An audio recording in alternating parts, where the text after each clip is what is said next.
I remember the beginning of everything with Mark.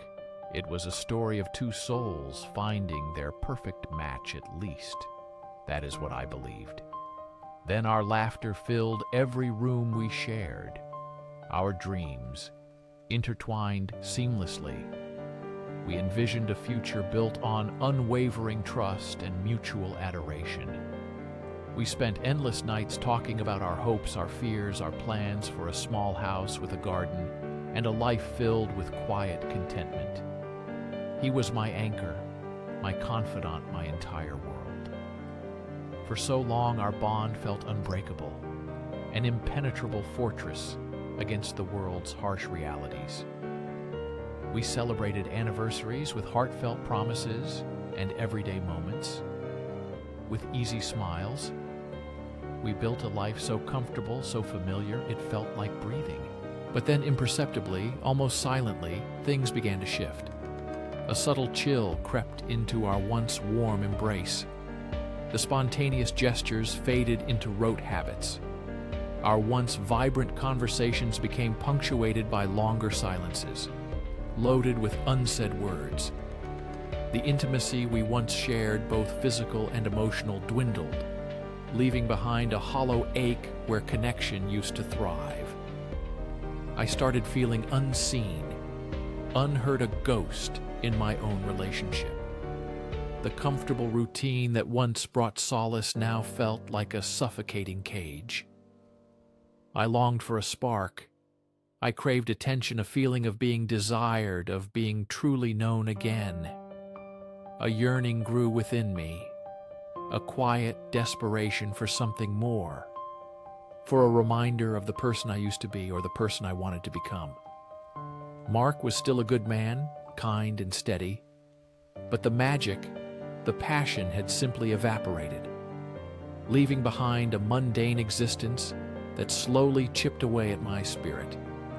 Every day felt like a repetition of the last, a predictable script. With no exciting twists or turns, I tried to talk to him initially. I truly did. I voiced my concerns, my loneliness, my need for more connection. But my words seemed to fall on deaf ears, or were met with gentle assurances that everything was fine, just a phase. He said we were simply settling into a comfortable rhythm. But to me, it felt like we were drifting apart, two separate islands in a vast sea. Then David entered my life like a sudden storm.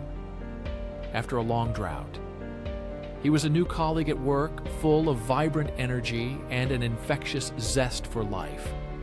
From our very first interaction, I felt a jolt, a recognition of something I had desperately missed. His eyes held a warmth that instantly drew me in, and his laughter was a melody that stirred something deep within my dormant soul. He made me feel seen. He truly listened to my words, not just hearing them, but absorbing them, engaging with them in a way Mark no longer did. Our conversations flowed effortlessly, from lighthearted office banter to deep discussions about life and dreams. David asked about my passions, my thoughts, my fears, things I had stopped sharing with Mark months ago, perhaps even years. He remembered small details. I mentioned he paid attention. He made me feel interesting, captivating, even a feeling I had completely forgotten. I could evoke the innocent coffee breaks turned into longer lunch dates, then after work drinks that stretched into late evenings filled with an intoxicating blend of intellectual stimulation and undeniable chemistry. The line began to blur almost without my conscious permission. The guilt was a constant companion, a dull throb beneath the surface of my rising excitement. Yet I pushed it down. I rationalized my actions, telling myself this was just friendship, a harmless escape, a temporary distraction from my growing unhappiness. It was not a betrayal, not really, not yet, but then came the first touch, a gentle brush of his hand against mine that sent a shiver through my entire being. It was a spark, a literal electric current that awakened senses I thought had died away. That touch was a turning point, a silent promise of something more, something forbidden, something dangerous and thrilling.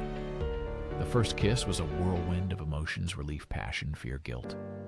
It was soft and tentative, yet ignited a firestorm within me, a desperate craving for connection, a desperate desire to feel alive again.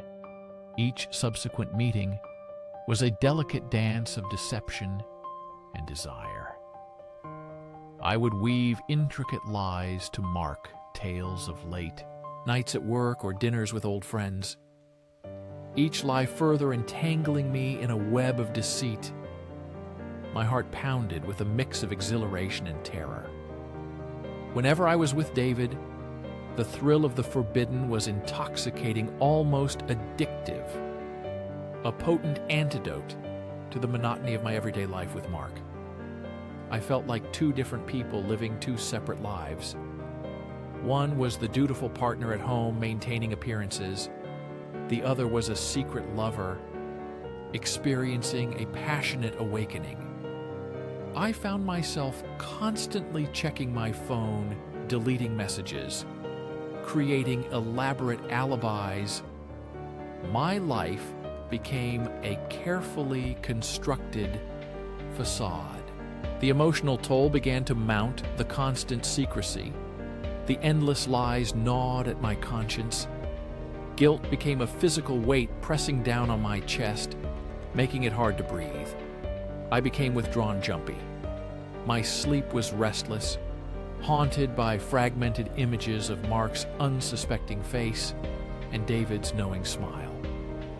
I started losing weight, my eyes perpetually shadowed with exhaustion. Mark noticed. He asked if I was okay. If something was wrong, he tried to reach out to me again to bridge the gap I had created between us. But my own guilt, my own shame pushed him further away. Every act of kindness from him felt like a sharp accusation, a reminder of my profound betrayal. I saw the sadness in his eyes, the confusion, the growing suspicion, and it tore me apart. But I was too deep, too entangled to simply stop. I was caught in a cycle of longing and regret, of fleeting happiness and profound misery. I found myself constantly comparing the two men, the comfort of Mark versus the excitement of David, the familiar stability versus the dangerous thrill. I convinced myself that I deserved happiness, that Mark was neglecting me, that this affair was merely a symptom of a deeper problem in our relationship, a way to find what was missing, a dangerous self-deception that allowed me to continue down this destructive path. The inevitable eventually arrived. It always does. I suppose the weight of my secrets became unbearable, the constant fear of discovery, the endless mental gymnastics to keep my two worlds separate, finally broke me. I couldn't pretend any longer. I couldn't bear to look Mark in the eye and continue the charade. The truth burst forth, not in a dramatic confrontation, but in a quiet confession, wrung from my weary soul during a rainy afternoon, when the silence in our home was too loud to bear Mark's face. When I told him was a mosaic of emotions, disbelief, confusion, then profound, heartbreaking pain. His eyes, once full of love, now reflected a shattered trust, a devastating disillusionment. His silence was far more potent than any shout, a deep wound that I knew I had inflicted with my own hands. The life we had so carefully built together crumbled in an instant, like a house of cards struck by a sudden gale. Our shared history, our dreams, our future, all obliterated by my choices. The pain I saw in him was unbearable, a direct consequence of my selfish actions. The affair with David too faded into nothingness, almost as quickly as it had begun. It was never meant to be a permanent fixture.